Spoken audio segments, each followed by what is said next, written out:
Hey, sorry. I was sitting here like I know something's supposed to be happening. And I just I started making a smoothie. I'm like, man, I got such an easy morning this morning. And I was walking the dog and I looked and I was like, oh, cool, 9. Perfect. Timing is perfect. And I just came home and I don't know. I love it. That's Hey, awesome. sorry. I'm gonna I'll still be here. I'm just gonna walk into the studio and back. Sure thing. Perfect. Yeah, I was watching the little thing go around, and I was like, all right. Yeah, I wasn't sure, but I figured something like that was going on, which is fine. I was Well, you and I were like we were talking on the other thing. Yeah, we were talking in the other channel. Well, I was like racing around getting a tea, and then Yep. I got distracted. I got distracted by this dice that I made that I call a random direction, and it's just a dice. Hang on, it's just a dice with 6 sides, and it has like north, south, east, west, left, and right. Anyways, Love that. and that was just like you just roll it, and when you're going for a walk. Let me turn off the waiting room. Oops. Wait. Hold on. Oh, more people are coming in. Nice. The horde is at the door. Totally my fault. It's all good. I need you Christina. What's your one of these fault? What's your fault? Hey, Christina. How's Portugal? The whole country. How's it going? Oh, what's going on in Portugal? It's okay. It's okay. Yeah. Yeah. You guys. That's This is smooth. such an ignorant question, but do you guys get fall, like the leaves changing? Yes, we have the 4 seasons of the year. Although we are having increasingly hotter summers, we are having increased periods of drought, even. Yeah. You know. But it's fall now. But the temperature, for example, today I'm wearing a t-shirt. It's pretty good. Yeah. Dre, did you guys get that heat wave that went through the East Coast? I wouldn't call it a heat wave, but it was like a warm wave. A warm wave? It was like 72, wasn't it? Hang on a sec. It was like we got as high as I think 20 degrees Celsius the other day. I don't know what that is. It's probably maybe 70, 68 maybe. Yeah. So it got kind of warm. And even today it's chilly, but it doesn't feel like it's November. It feels like it should be a lot colder. Right.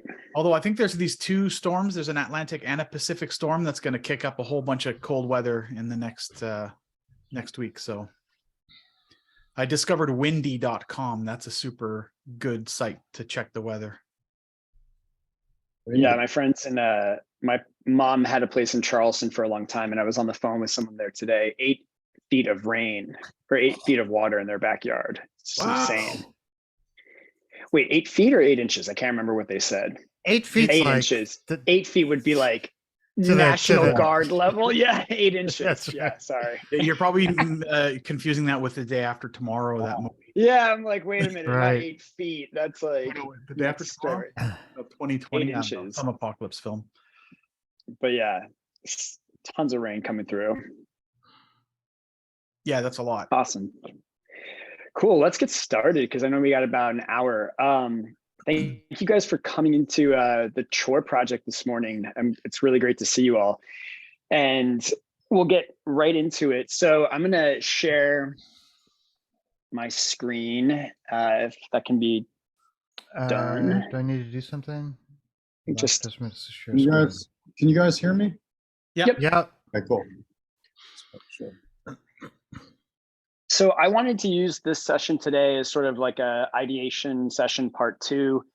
It's going to be less going over drawings and whatnot, and more sort of, I had 3 more questions I wanted to ideate on, and then I wanted to do a little exercise on actual objects. So this sort of stems from a little bit of a persona exercise, but also thinking about Isabella's Pinter-a-thon exercise that we're doing with objects. we've been talking a lot about this idea of collecting things and there being this iteration and permutations, and then this coat having itself be, I'll just wait, hold on, I'll just share my screen.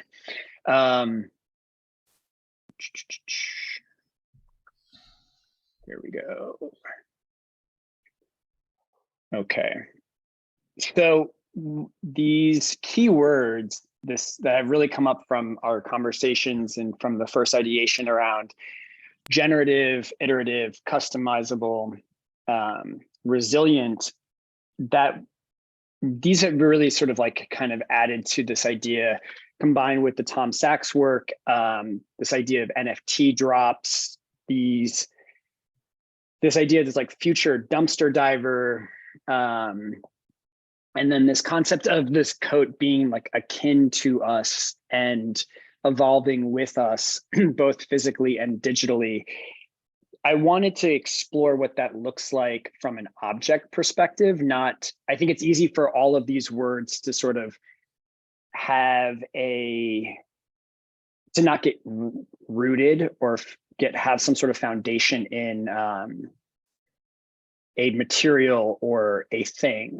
And so whether it becomes a digital thing or whether it becomes a physical object, I want to take today and sort of think about objects and materiality a little bit more, if you're up for that. And then there's 3 questions that I want to explore, dive into a little bit more. One is, how does one collect in this chore? So what's really been evolving from the project is that there is this near futures laboratory archaeologist, adventurer, or as Dre put it, this futures dumpster diver, which I really like that character and sort of icon in my head.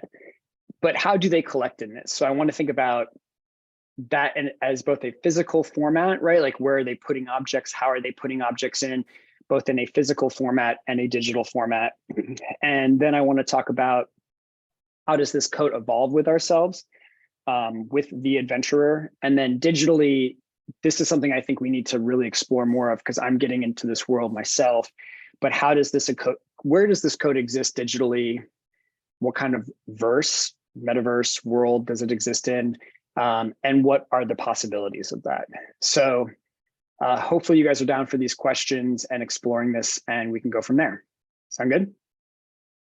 Cool. So the first little exercise I want to go through is just this quick little persona mood board. I came up with these questions just because I think about these a lot with regards to object, but this NFL character who's going off into the near future. So like, I just chose these 4 questions. What car are they driving? What's their favorite artificial snack? What's their most vocal hobby? What are they always talking about to everybody else? And what are they scrolling on their phone when they are getting anxious? So for me, I think of this character as driving this souped up Porsche. That's sort of what they're going off into the near future with. And then in the driveway, they have this Virgil Abloh Maybach that they like to drive up to the Broad in, right? Like, that's their like going out fancy car. They're always snacking on these sour cream and onion Pringles. They're constantly talking about the importance of doing yoga on paddleboarding. And when they get anxious, they doom scroll through like vintage table settings. So I want to take like 5 or 10 minutes, if you guys are willing to just indulge me on this, and answer these questions with some visuals of what these things are. So what car is this character driving? What is this artificial snack that they're eating? What is their most vocal hobby? And what are they scrolling when they get anxious? This is going to help me just to kind of give you an idea as we think about this iterative or generative concept of this coat. I think this is going to be relevant. So, does anyone know how to play music through a Zoom? I think Julian's got a nice singing voice.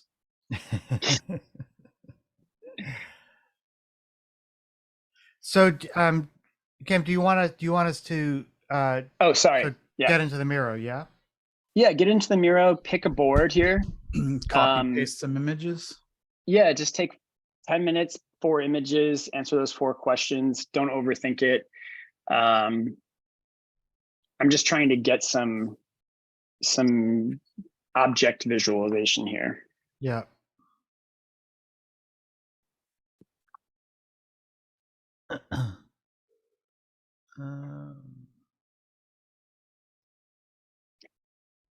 And I'll sort of do background noise while you guys are doing that. One thing that has been coming up for me a lot with the iterative process is the direction that I'm thinking about going in is this idea of the Tom Sachs rockets, the moon, the rocks that Jed, you and I were talking about on a call, and then Julian, I think Julian or Dre brought up in the first ideation session. And I think this may be less rocket focused, but more identity of the NFL adventurer focused.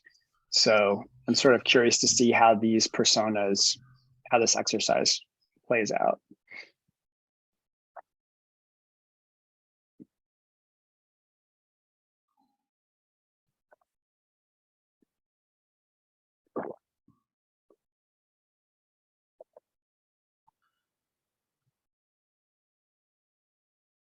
Sorry. So are we Q1, Q2, Q3, or are we persona object exercise? Persona object exercise. It's the squares on the top here. Okay. And then we're just slamming stuff in. Yep. Just pick a board and go for it. Add your name or just take territory. Colonize. Maybe that's the wrong word to use here, but I think it's columnize because we're Or colonizer. Colin B. Iser.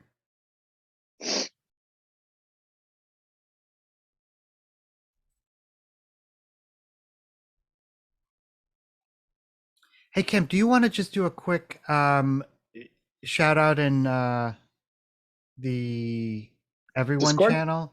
Yeah, Yeah. just to say like, hey, we're over here. Anyone wants to join?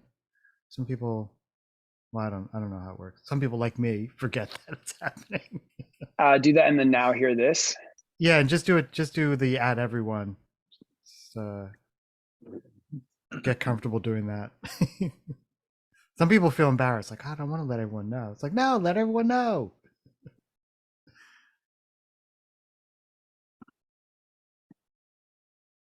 I'm just going super random here. I couldn't I'm rolling with pure instinct.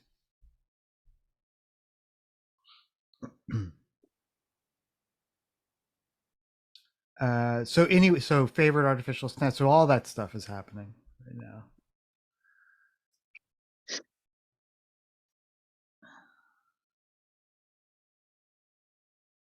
Dre's gonna like this one. I saw the thing the super truck that you put up there. Yeah.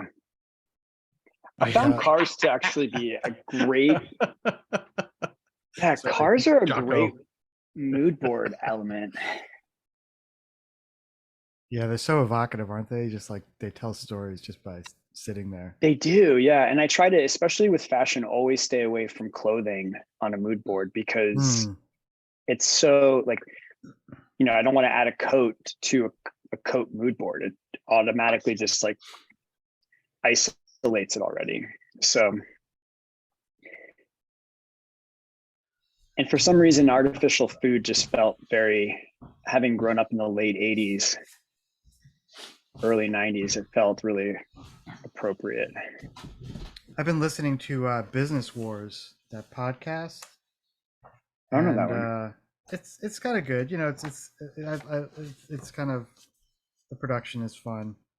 Basically, one guy doing a whole bunch of voices.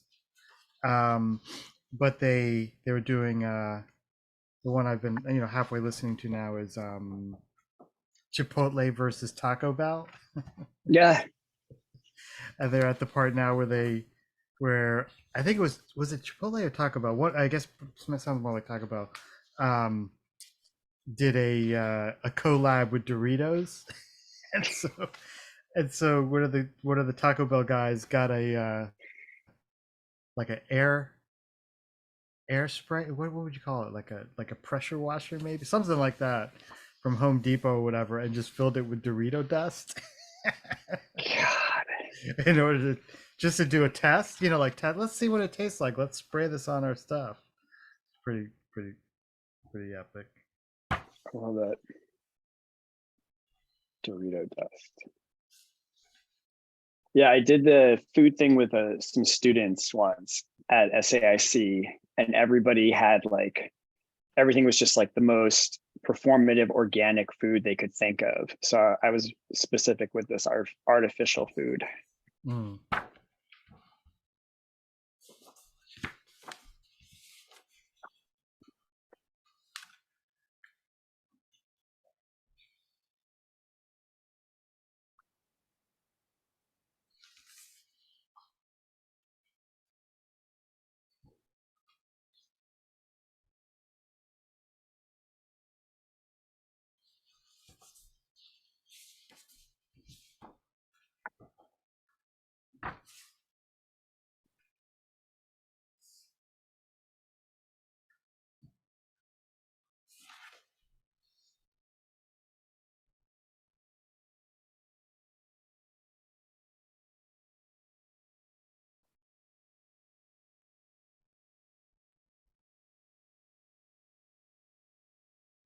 Who put the G-Wagon in?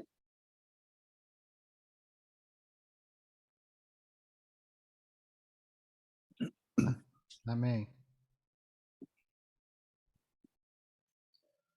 I was looking at how a Batmobile. I was scrolling around on the G-Wagon electric the other day. Or I think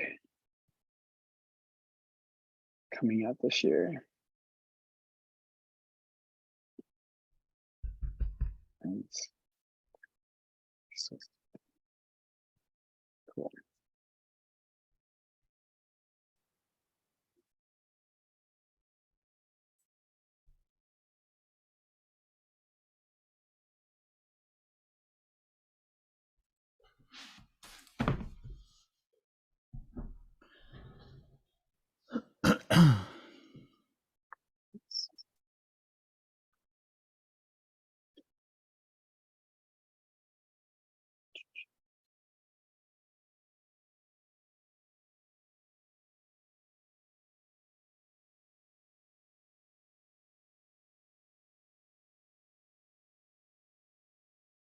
All Do you right. guys hear If any you guys want, music?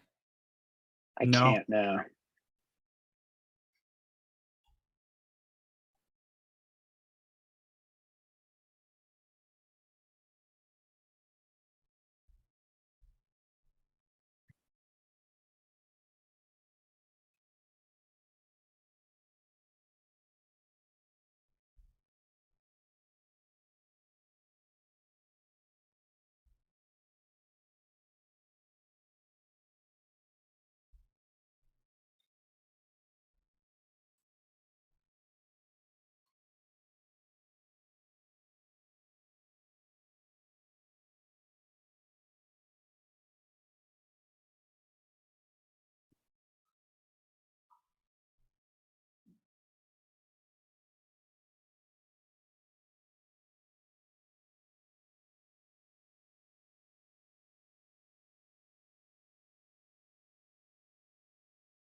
I just had Dre, did you put the film in there? Yes. I just had a friend of mine who's 26 come to visit LA, and he was like, "You're never gonna believe what I just bought." And he pulls out like a camera, and he was like, "Look, it's got actual film." And I was like, "This is." That's awesome. And he like toted it around as if it was groundbreaking to have actual film. Yeah. Let me tell He you how it told everybody. works. Yeah, he literally everywhere we went to brunch, and he was like, "Do you guys see this camera I've got? It's got actual film in it." It was so weird. It's so funny. And somebody was like, "Why did you buy this camera?" He does content creation for an ad agency. He's like, "I needed something tangible to counteract the digital." I was like, "Wow, it's so intense." What's going to be that, but in the future? Like, what's going to be the thing that people return to and try to explain to someone like my age and Dre's age, where we're like, well, hold on, we came up with that, so don't talk to me about it like it's new. Yeah. Like, what will that be? What will the thing that people will kind of will people be like, check out this thing, it's called VR, Right. and people will be like, fuck off, I knew about that stuff before you even. I don't know.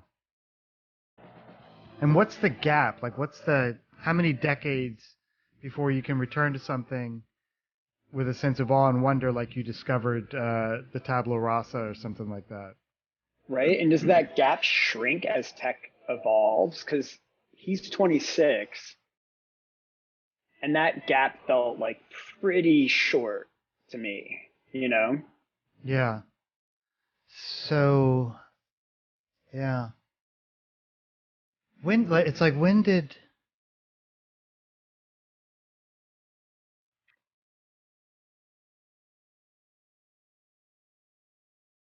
I don't know, what is it? Is it like 25 or 30 years? Yeah, but then I just wonder, is that time frame shrinking? Is there like a futures algorithm that shows? I think that there's like the retro things of today are just the retro things of yesterday. Because 20 years ago, when digital photography was blowing up, I got into film photography and lomography, and I got into it. Now it's like 20, 30 years later, and it's come back again, and it's become retro. The thing that I found was retro is now retro again. And I think what's going to happen is in the future generations, they're going to look back at what was retro today, and they're going to be like, oh, film photography. And then film photography is going to become retro again. And it'll just persist with like the staple retro things that keep going. Is vinyl? Is anyone into vinyl? Yep. Like, would vinyl? Yeah, I am. So did vinyl ever go away? Not really. It kind of slowed down a lot, but now it's just blown up again. It almost went, didn't it? It almost did the thing that that Denim did, where like there were no vinyl presses, and who was it who bought up a bunch of them? Jack White. Jack White, that's right. Yeah. The well, one thing that I think so audio tapes have come back, cassette tapes. So cassette tapes are really, really expensive to buy right now. So I have a huge collection of cassette tapes, and I do a lot of recording on cassette because there's something nice about magnetic tape. So I think there's going to be similar to vinyl. I think cassettes are going to be a thing. A lot of bands are putting out cassette tapes. Rap artists are putting out mixtapes on cassette. I think CDs are going to come back in a big way because there's so many CDs used CDs in shops. And I think the idea of having a collection, like having like a booklet in your car with your favorite CDs in there, I think that seems like a logical future that is in opposition to like the, streaming of absolutely everything anytime you want. Yeah. Curated. Yeah. So having a CD collection will be a thing, and not subscribing to any streaming services. The CD art too, yeah. Yeah. Well, the other thing too is that there's like, I forget where I was reading this, but it was like a lot of the biggest hits, like long-standing hits today, are songs that are over 20 years old.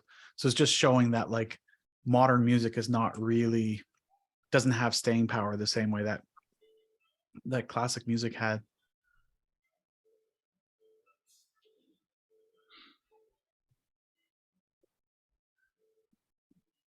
This is great. I'm glad you guys are indulging me on this. I really appreciate it.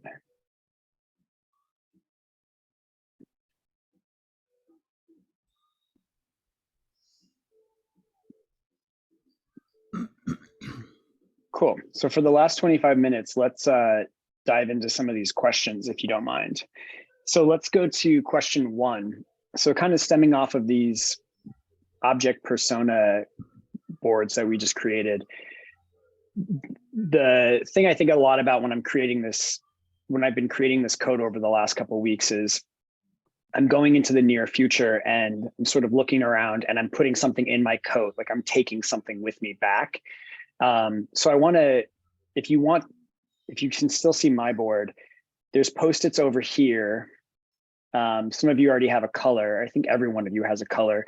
Grab a Post-it, copy, paste it, bring it over here. Dre, I took your recommendation and I locked these bigger boards. So cool. You should be able to have a little bit more ease of use.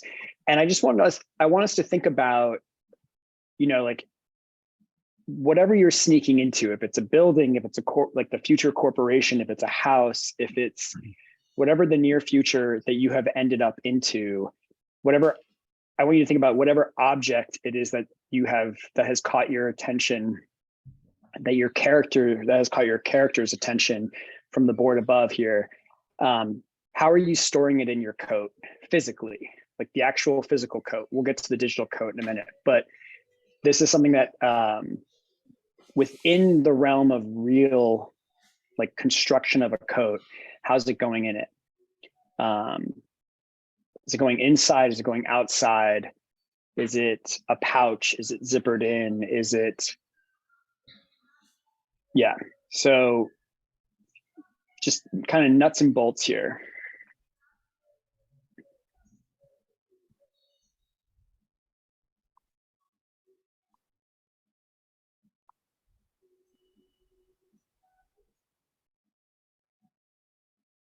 And something to think about with this question a lot was, what's been coming up a lot is this idea of blending into the near future. So maybe the near future isn't the most friendly place, or maybe the near future, we've talked a lot about this concept of blending in, the ability to blend in being a benefit or this chameleon-like element. So I'm thinking of this coat in that way. So how does collecting, while still maintaining a sense of anonymity, how does that look?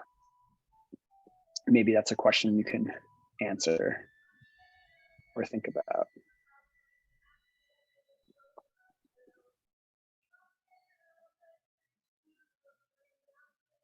Another thing I've been playing around with is just attachments of pouches. So really big on the runway for this last season was not fanny packs, Prada and Fendi and everybody's been doing pouches attached to coats, attached to gloves, attached to hats. Every object has some sort of pouch attached to it with a big logo on it. So another element to think about.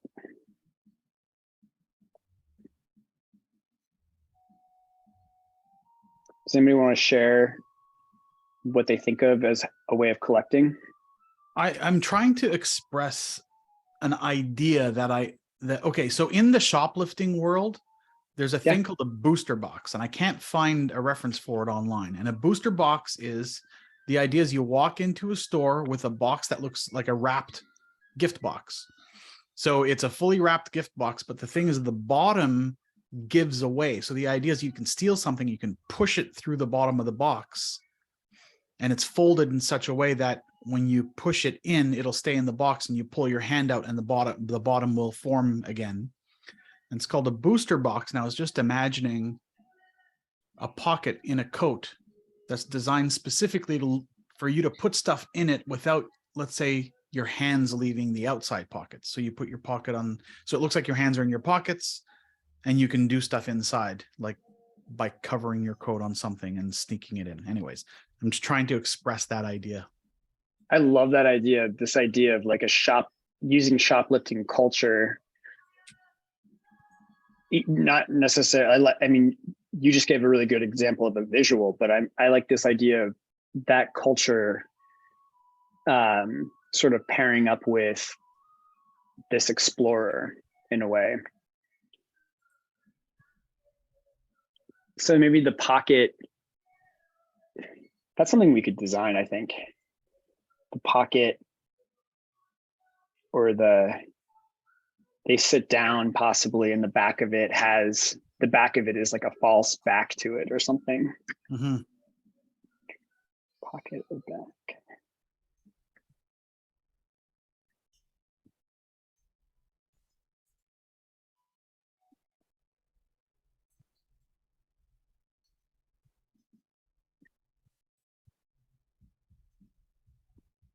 Nice. Anyone else? Anything else coming up for them? I mean, I went pretty quickly to like the digital wallet kind of thing. But the one thing I liked about, I collected a couple of the blockchain-y wallets during the blockchain days, and there was something that was immediately attractive about it because it was a physical thing, and there was and it was interesting because like around that whole the dynamics of all that were like, you know, people had all these very physical, like material ways because it is, I don't know what it was, but it's like, you know, people would get their what is it, Jed? It's not their, it's like not their blockchain, like their, what's the secret code called? Passcode, whatever. Something. The secret key. Yeah, like your secret key.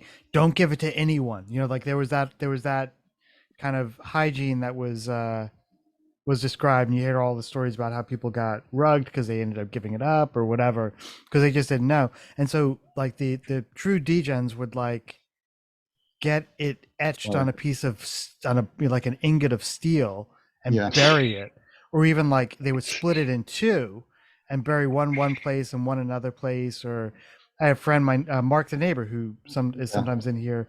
He was, you know, he was like super into, I mean, he's super into crypto stuff, and he was trying to get one person who he trusts is his brother, and he said, look, you know, and you need to take this number and you need to take this seriously. And his brother wouldn't take it seriously. He's like, you and your crypto. And it's just the way he was describing it. It was like, no, dude, seriously, you gotta, don't give this to anyone. He's like, yeah. And he's like, no. Yeah, there was you're making me think of there were some interesting objects that came out that were like the metal, basically you'd get there to be fireproof or not to lose your seed phrase kind of thing. So yeah, that's it, seed phrase. Yeah.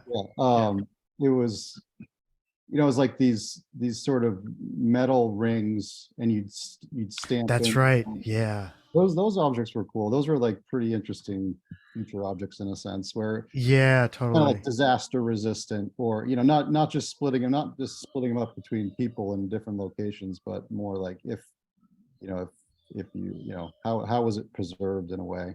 Yeah, the ones that were, that's right, the ones that were maybe even more interesting were the ones that were not, they didn't take a battery. It was just like, here's one. Yeah, it's just kind of metal that. Like an engineered piece of steel. You know, kind of thing. Yeah. There's one. Just throw it in there. Sorry, I'm still having Miro issues.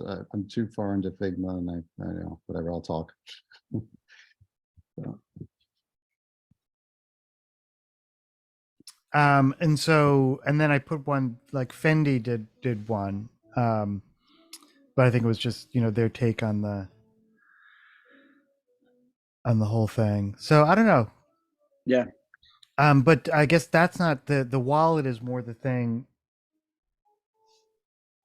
Yeah, I guess there's a question like, how do you collect and where does the collection go? Because the wallet doesn't actually contain does it? How does that work, Judd? Well, I wondered that question for a long time. I don't think, I mean, in some ways I still do. The wallet doesn't contain it as far as I understand it. It's just, it's more or less access to it. Yeah. Yeah. Yeah, the wallet contains the key that allows you to access the blockchain, and the seed phrase gives you access to the key. Yeah. Yeah, that's So a you're sorry weird- to ask this question, but like, so if our near future character goes into the near future, he collects an object digitally through our verse. He's not putting it on this Fendi chain. He's putting it on a blockchain, or it they are. Sorry. Yeah, well, maybe Dre can explain it clearer, but it lives on the blockchain. It's just like it's like kind of like it's behind let's say you're at a flea market and you're looking in the glass case and you want to get an object out of there. So that you can't get it unless the seed phrase is sort of like your key to open the glass case and pick up the object. So you can't access the object. So maybe our character needs something to turn an object in the near future into something that can be brought back digitally. Can't we think in like a gaming context, like we are in a game? Well, I Collecting mean, stuff? yeah, because I want to make the digital aspect. I'm not sure if I'm taking us down a bad road at this point, but I want to. It's not a bad road. The digital aspect of this code, I think, has got so many fun elements to it as well. My challenge, I want to stay clear on making a physical object, but I also want to keep the opportunity of all the digital constantly moving forward as well. So I get a little lost on the digital at the moment, though. Yeah, me too a bit. Well, there's a bit of like physical, there's a space between the physical and the digital, right? There's sometimes it's like I just wrote, for instance, like I think a pocket on the wrist collar, whatever that's called, and the wrist area that's designed to digitally collect things from physical objects. So like an NFC reader. So if you had an NFC reader that was just a pocket, fake pocket, a figurative pocket that you would use so that if you touched your wrist against someone's credit card, it would absorb that information. So now you have digital something in your pocket that you can offload to a computer. You get a chance. So that would be like from physical to digital. I'm sure there's probably an other way around where you could leave something digital. So it's not about it's not about taking something, but it's about having something on you that you leave behind. Yep. So, and then the digital, I haven't thought of that one yet. Yeah. I think one of the things that I've been exploring a lot, and Julian, I think you may have messaged this to me directly, but I forgot to put it in my last Chore presentation, was this element of secrecy. For those of you who are familiar with Paul Smith, that designer, that company does a really great job of sort of adding these elements of secret codes to clothing, right? So it'll be like a tie that has this traditional British pattern on the front, and then you flip it around and there's, a dominatrix on the back printed, or it'll be a beautiful bespoke coat or suit, and the lining has, hot pink, whatever. So it's not that groundbreaking, but I really like this idea of this resilient coat that has this chameleon ability to blend in with this ability on the inside of having this secret component to it. And I think as we talk about this booster box that you brought up, Dre, or this ability to leave something or pick something up in a secret way, I think there's all these elements of secrecy that we can physically embed into this coat. So that's sort of the direction I'm kind of going with it, is that the front of it feels incredibly innocuous, or like very you would not pick, wouldn't stand out. And then the inside of this has this ability to collect and or adapt to the individual.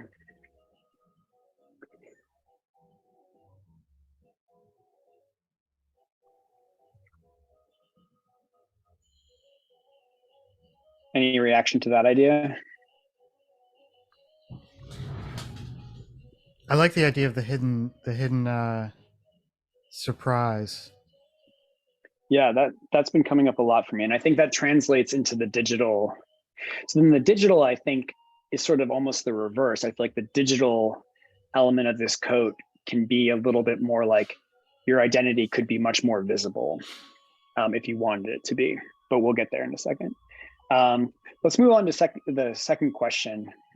So sort of in tandem with the first, how does this coat evolve with you? So what's come up a lot is, I think David made this really great comment. Where did I put it? That the coat, there's a bit that will change and then there's a bit that will stay the same. So that, as I was just talking about, sort of this inner outer component. And this word resilient came up, I think, that he used, which made me think a lot about there being this piece that is incredibly durable and then this evolution of the coat. So how would this coat evolve? So is it something that, is there a framework to it that always stays the same? Is there a code to it? So think either physically or digitally, whichever one entices you more. Is there an open source to it that allows it to constantly evolve? I don't know enough about open source dynamics, so if anyone has thoughts on that, but basically think about evolution and how this coat isn't a static piece. I've been thinking a lot about the idea of just frame of coat and then add-ons, just as simple as that from the physical standpoint.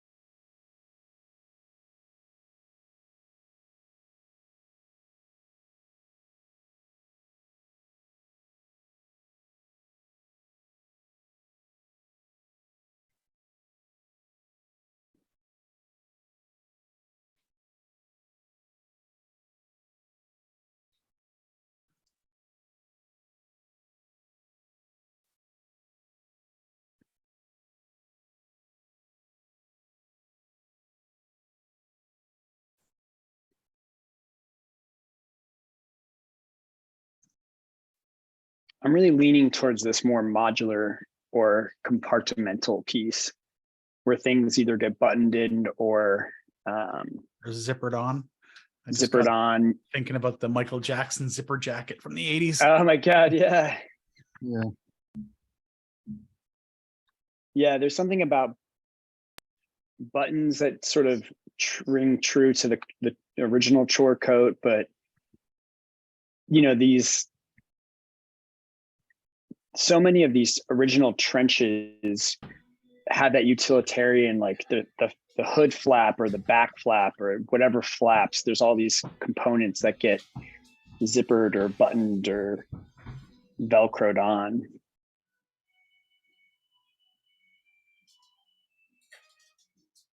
So that's sort of the direction I'm thinking of the coat as going in.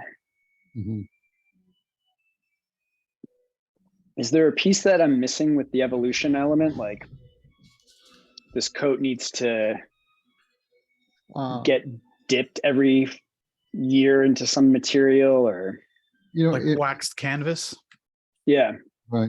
Yeah, wax canvas is nice. Oh yeah, Jed, you like that wax canvas? Yeah, we saw a baseball cap that was wax canvas. That caught my eye. But what came up, I don't know if anyone remembers this. It's kind of obscure and maybe from the 90s. Is like, do you remember the brand Final Home? Izzy Miyake's kind of sideshow or something? No. Anyways, I had this shirt. I think I still have it in the closet. It's got like high fashion, but basically it was a button up short sleeve, and the front of it was what was sewn on top was a thin kind of white material that more or less was, if you threw it in the wash, it would kind of deteriorate over time and just sort of flake off.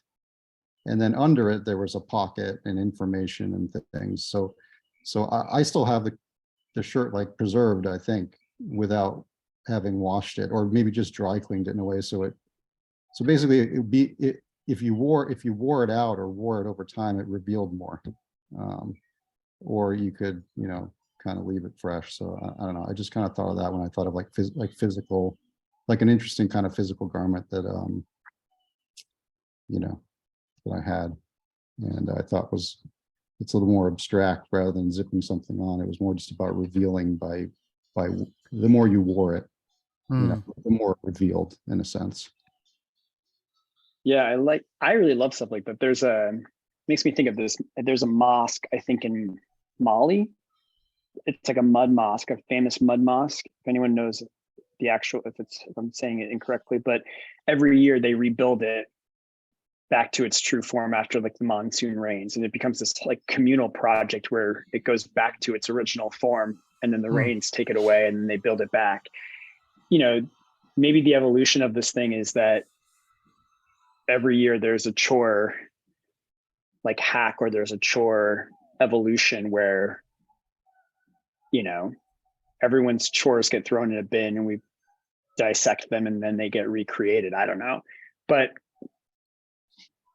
I don't like that idea personally. But there's these, evolution can have an element of that community vibe to it too.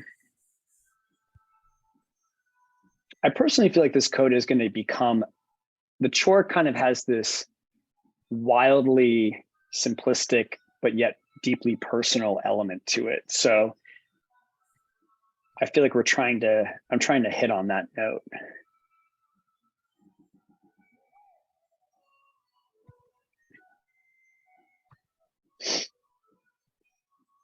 We only have a couple minutes left, so I'm going to move us on to this third question.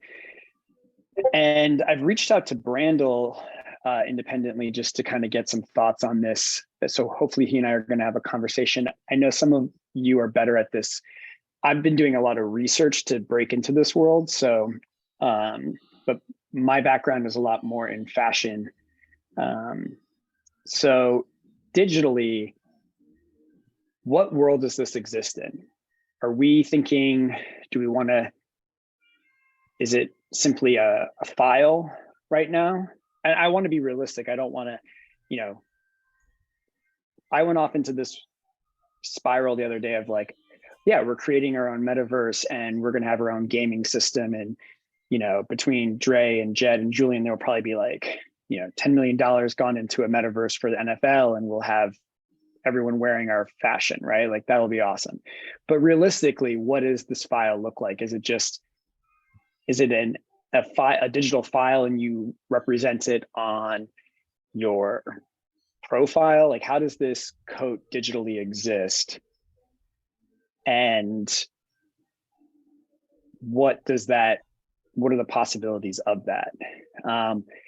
This is where I think Tom Sachs's work is actually a really great benchmark, because there's something about the iterative process of that I really vibe with. And then I like how he takes that into doing a on-site thing, right? Both Jed and Julian, you guys went to a rocket launch, right? Yeah, we did. Yeah, and a bunch of his gone to like the Mars show and the Moon show, and yeah, it's like a performance. So I'm even thinking like, I'm not saying let's mimic that, but even if we take that format and, say there's the digital element of this becomes very iterative, whereas the physical format becomes more streamlined and secretive and collecting. If the digital is a lot more iterative and generative, then maybe we do an in-person like example of what that looks like.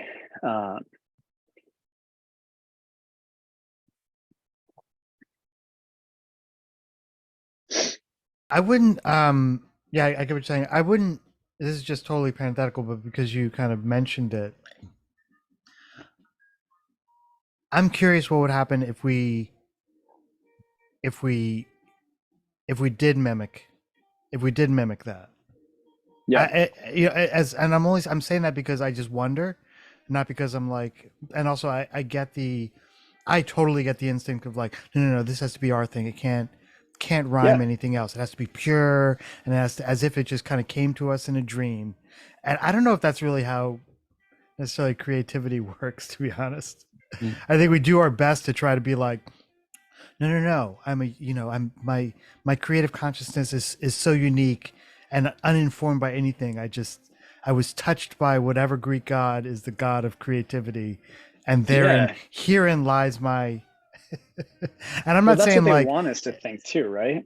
yeah, which, and I think it's all kind of bullshit. It Maybe is. at this point, particularly that we're so exposed to so much stuff. So I'm not saying do it, because I think we're good people. I don't think we do things purely for extractive reasons. I don't think we do things because we're just looking for a marketing angle to sell shitty soap or something. I think there's a certain truth to what we're doing that is valid, and I feel good with it. So if someone said like, "Oh, you're just copying Tom Sachs," be like, "You know what? I've been heavily influenced by him. Like, you'll see here when you come over, Kemp. I've got a couple of cubbies of books of his work, Yeah. happily. Right. Same thing with who's my other guy, who I at some point I need to get back to, Maiwa Denki. Oh, Yeah. nice. Super influenced by him. And should I be like, should Yeah. I not acknowledge that, or should I say like, yeah, I'm hoping that I'm hoping that this near future laboratory hyper collaborative is evolving from that, and thank you guys. Like, Right. Tom, let's go have coffee. Like, I just really admire your work, and this is how it shaped me, and I know you don't remember the one time we met, and it's just really cool what you do, and just be honest about it and just acknowledge it, and be good with it, because I know that we're not going to go and try to build we're not going to do a Chanel chainsaw, No. as cool as that is. Fucking love the Chanel chainsaw. Yeah. I mean, it's funny because as you're saying that, I one thing that I've been dying to do is really get a cease and desist from NFL about using the term NFL, right? Like, I Yeah. love the idea of this giant sports organization being like, stop saying NFL to a group of futurists, right? And there's something about the Chore Coat being about work. And I have this image of somebody, like, follow me on this like total random tangent, but like, if it is like a Tom Sachs iterative thing, and the coat itself physically is this streamlined thing, but the digital elements are these iterations. And the iterative piece is something that these core members of NFL get to create, and say, mine is a giant spoiler. Because in my mood board, I love these gaudy 80s spoilers on the back of a Porsche. And then we take that into a physical hack. And then I go to work on a Monday morning with my Chore Coat that I've physically attached a giant spoiler to. It's like you're walking down, Lexington Avenue in this Chore Coat with your giant spoiler on it, right? Like, I don't know how that actually physically works, but there's something about this idea of like the coat being sort of blending this like physical, digital, artistic, iterative worlds that I think this coat can kind of get comical, but also be real in, is sort of where I'm kind of landing on all of it. Not being gimmicky, but like, it can kind of go artsy. It can kind of be, I don't know.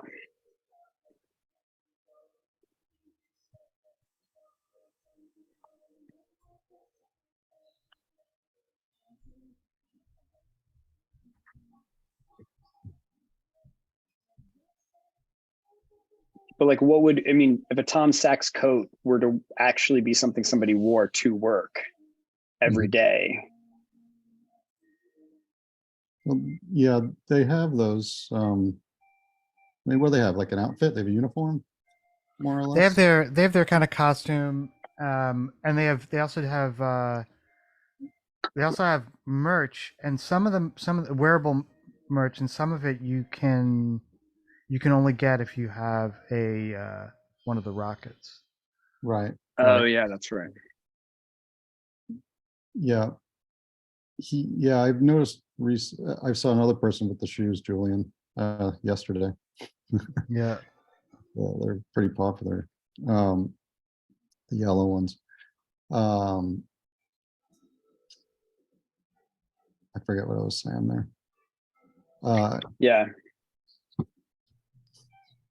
I think there's a bridge here. I'm not sure quite yet what it is, but I like what you're saying, Julian. I don't think we have to be afraid to mimic, but I also think there's a couple worlds we can mimic here too, if we're, Yeah, you know, like I would say, on that point of giving a nod or mimicking or whatever it is to, I mean, it seems to make sense to me. I mean, I know Julian, that Tom Sachs is someone that we've talked about for years on and off, and when it goes towards this kind of world of the digital versus the physical, I mean, my instinct with I'm attracted to his work for long before NFTs were around, or him kind of going between these worlds more. And I think just kind of how he does it, what I've seen him do in the last year or two, just seems to, I don't know, it's like he's taking sort of these complex ideas and really kind of presenting them in pretty simple ways. And I appreciate that. It's like, I don't think a lot of people are able to do that, in a way that I've seen him kind of pull off. It's just kind of like I'm always excited about whatever iteration he's kind of putting out next, and whenever I see it, I'm just like, oh, okay. So he's just sort of, he's really good at sort of blending the digital with the physical. I think that's sort of my opinion. And I think a lot of that, and yeah, it's really it's a remarkable ability to be able to do that. So for me, that's why I got all the technology prior to the rockets, more or less. Mhm. But the rockets was just like, it was just such a beautifully simple.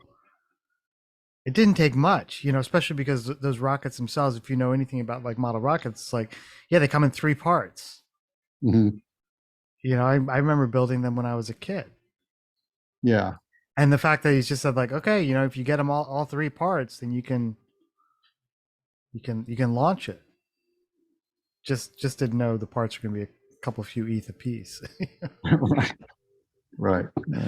And then you got his form of assembling them, and It was beautiful, and with Yeah. all those, all his classic kind of drawing style and all that. yeah. and then didn't he make where did they turn into GIFs or some sort of video? Was there a The initial part was, acquire some components, mix and match, assemble digitally, and then whatever you did digitally, his studio would do physically, kind of, and then they'd physically launch them and document the performance. And then I think ultimately you received back documentation video of the performance of the launch and the physical as well. Oh, nice. I'm probably missing some things, but that was sort of the gist of the initial project. And I don't know, then they launched, and then it went more into the narrative of like they found these Mars rocks, and I don't know, it keeps going. It's a lot there. Yeah. Yeah, I don't know what the connection is between the I just wasn't really tracking it as closely, but between the rockets and the whole Mars thing. But I listened in on one AMA kind of halfway, and I could have made something up quite easily. It felt like, okay, so now the rockets are going to Mars. Right. Might have been so everyone who had a complete rocket that launched it, not only did you get the rocket, but now your rocket's on its way to and then you get access to the Mars rocks. I don't know. But you can see he was creating a world, right? Yeah. I don't know how Right. much of it was planned out ahead of time, or if it was just kind of let's roll with it. It's actually, Dre, it's reminding me of like Filthy Lucre in a way. Like we were just kind of like ad hoc creating a world. I mean, we'll get back to that, but it's like Yeah. that's Yeah, what was happening there. Yeah, and he used some other, technology. I mean, he set up a little metaverse kind of facility in, what is it? Not Mana, whatever Mana's attached to. Hmm. There's That's a, Decentraland. yes, sorry, yeah, essentially, right, yeah, like I think there was a point where you could go do some stuff in Decentraland and collect some artifacts, digital ones, and I think that had something to do with the launch of the Mars rocks or getting tickets, or I don't know. Anyways, it goes there, goes different places, uses different platforms. I think, Yeah. he's using platforms. I think he's inventing platforms. He's a lot going on. Cool. Well, I think this is kind of confirming where I want to take the coat. Does anyone have any final thoughts or questions around what we're thinking or what we've been talking about?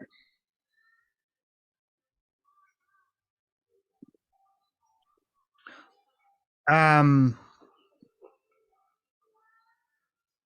just curious to see how you evolve this. Yeah. I feel like it's really coming into focus for me. This exercise, and I appreciate you guys doing this with me, helped formulate what I think I wanted to turn into. And if it totally doesn't work, we'll do ideation part 3. So, but I think it's going somewhere in my head. Yeah. The one piece I really just don't know about is how the digital component of it works, but I'm seeing that more as an experiment. Yeah, I think that's definitely. I mean, it's nice to have it like running alongside of all this. Yeah. And I'm just kind of luxuriating in the lack of clarity about what exactly it means. Yeah, I kind of love it too. I actually really am enjoying, for the first time, not having a piece of garment being made that is simplistic rather than overly complicated. Although I am really excited about moving forward on this idea of inner secrecy stuff. So that was the direction I kind of wanted to go in. So if anyone sees any problems with that, let me know about that now. But that's sort of what I'm thinking. I think it's like the one an aspect of it where I'm kind of where I wonder a little bit anxiously is maybe it's just because of what Jeb, what you were describing about how Tom Sachs did this translation to simplicity for something that was abstract, is that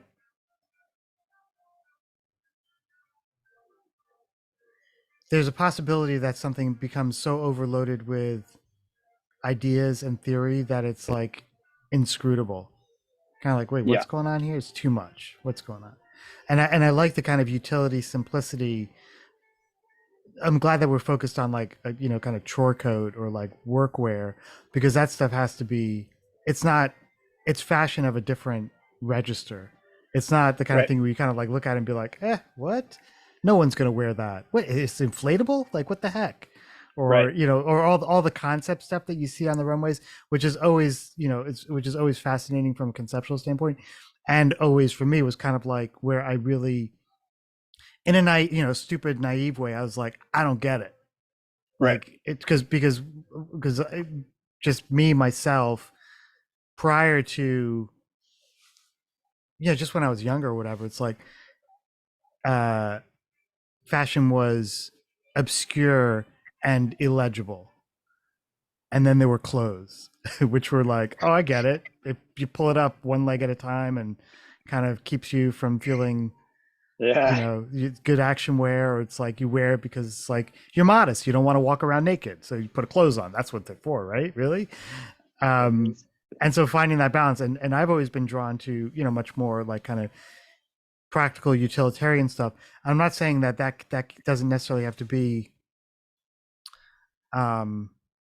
that's not a site of experimentation. I guess what I'm saying is I'm not sure what I'm saying, except that I noticed that someone sent me the organization that I did a talk at a couple weeks ago sent an email where they sent out a bunch of they sent out all the photos from the event, just like, hey, here are photos from the event. Right. And I looked at the photo from the talk I gave, and I was like, damn, I'm wearing the exact same clothes I wore to give the presentation as I'm wearing today. And I looked at it, and I was kind of, and it was very, it was kind of like a fairly big deal. It was like a big keynote kind of thing up on a stage, somewhat unsettling. And I was thinking about what I should wear, like, because it was a design kind of thing. And I brought my Paul Smith Chore Coat because I was like, maybe I'll put that on. And I was like, you know what? I'm definitely wearing my Tom Sachs shoes because fuck it. And what I ended up wearing was, I mean, it's totally what I'm wearing today, which was Tom Sachs on the bottom, pink Rafa socks, utility gray Rafa technical pants, this maroon Rafa long sleeve, which is just fucking amazing and comfortable, and this Patagonia vest, and my keys dangling off of a loop. And I was like, that's it. That's my costume. Yep. I'm not gonna. There's no. Barely had a collar, and I thought they were gonna be like, oh, I thought the lady who kind of like mics you up. I thought she was gonna be like, oh, could you take the keys off or anything like that? But she was just like, this is it. This is what you're going out as. And I felt so comfortable. More comfortable than I think if I wore the Paul Smith thing, because I would have just been a little bit. Anyway, I guess I'm saying like there's a certain comfort to like the utility that we might require in a future, whatever the future is that we're imagining. I don't know what it is. Individually, collectively, I think we have a certain sense of like practicality to the world. So, and probably not so far as like